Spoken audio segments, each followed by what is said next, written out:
Il est 22h38 à Radio 3X. Mario Tremblay qui est là jusqu'à 23h ce soir et on parle des extraterrestres avec Jean Cazot ce soir. D'ufologie. D'ufologie et de son livre dont je ne répéterai pas le titre. On l'a dit. C'est trop long. Ouais, c'est ça. C'est de fiction. Bon, OK. Les gens qui veulent aller... Jean Cazot, c'est pas dur à trouver. Ouais. Les gens qui veulent aller sur mon site, là, je vous invite à y aller parce que je vais vous poser une question. OK.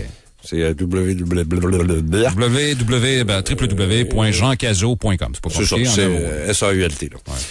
Dans ça, vous irez dans articles, puis après ça, vous irez dossier OVNI.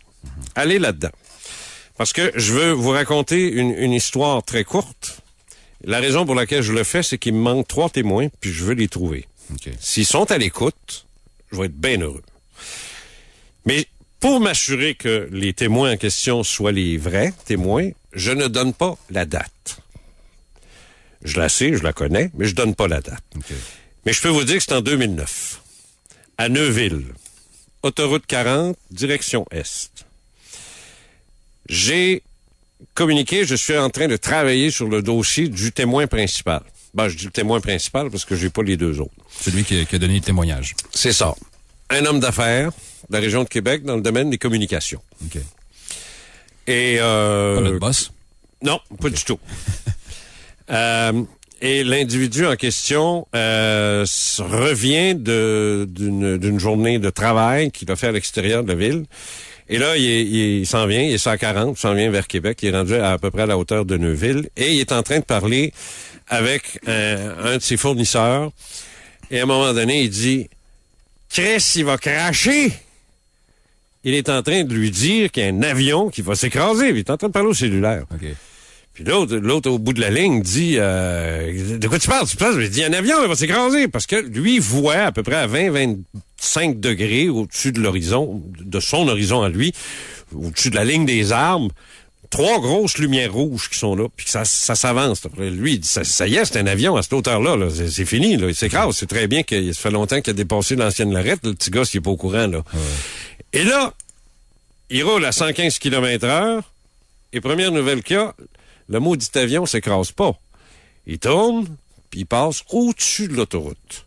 À peu près à une centaine de pieds au-dessus de l'autoroute. Okay. Là, 2 affaires qui se passent dans la tête de mon témoin. Il y a 2 voitures en avant de lui. L'objet passe entre les 2, plus proche de la première que de la deuxième. Okay. La première, juste celle en avant de lui. Et l'objet, d'à peu près, il fait la largeur de l'autoroute. Le gars dit, c'est gros comme un bungalow. Comme une maison. On peut pas le manquer.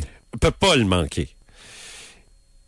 Et l'objet passe au-dessus d'un lampadaire. Là, les 3 breaks manquent de rentrer dans le fossé. Je veux dire, gars, c'est la consternation, là. Les 3 voitures, j'entends, là. Lui, il se passe la tête à travers son toit ouvrant pour essayer de voir qu'est-ce qu'il y a là. Et il distingue une masse énorme. Vous avez le dessin. Ouais. J'ai demandé à un dessinateur professionnel de l'Association des illustrateurs et des illustratrices, c'est ça, Alexandre Couture, un petit jeune homme qui a beaucoup de talent. J'ai dit, Alex, je t'envoie le dossier, fais-le, puis moi, je le confronte avec mon témoin, puis lui, il va me dire si c'est ça ou si c'est pas ça. Okay. Parce que, tu sais, je fais pas des dessins, je fais des dessins, là. Mm-hmm. Alors, le dessin, il est là, vous le voyez, là. Et ce que vous voyez au-dessus du lampadaire, c'est exactement ce que le témoin a vu, avec des petites différences, là. Il dit, c'est comme de l'inox brossé, mais avec des indentations qui ressemblent à une balle de golf, là. Mm-hmm. 3 grosses lumières décentrées, puis des lumières qui diffusent pas. Ça, c'est intéressant, parce que, à moins que le gars soit un ufologue, là, mon témoin, là, ouais. Il a dit quelque chose que c'est pas tout le monde qui est au courant. OK. Parce qu'on pense que ça projette ce normalement. Ouais, pas tout le temps. OK. Et c'est bizarre, une lumière intense qui diffuse pas. Mm-hmm. Et ça arrive, ça. Et ça, c'est un phénomène typique de l'OVNI, ça. Ça, j'ai beaucoup de rapports là-dessus. J'en ai un en particulier, là-dessus. Et l'objet, après ça, il passe, puis il s'en va. Puis juste avant de traverser la 40 ouest, lui, il décide, puis de traverser, puis se rendre à Neuville, continue vers la gauche. Mon témoin a été, disons que choqué, là, littéralement, là, tu sais, choqué dans le sens d'un choc. Mm-hmm. Mais il a été correct pour se rendre jusque chez lui. Mais pendant 1 an de temps, presque, a eu la chienne de sa vie. Il a peur qu'il revienne. À un point tel qu'à un moment donné, son enfant voulait aller au village Valcartier. Et puis, c'était pas longtemps après. Puis là, il s'est dit, là, on m'a passé une place qui ressemble à ça. Ça me tente pas. Là, il a tout fait pour pas y aller. Ouais.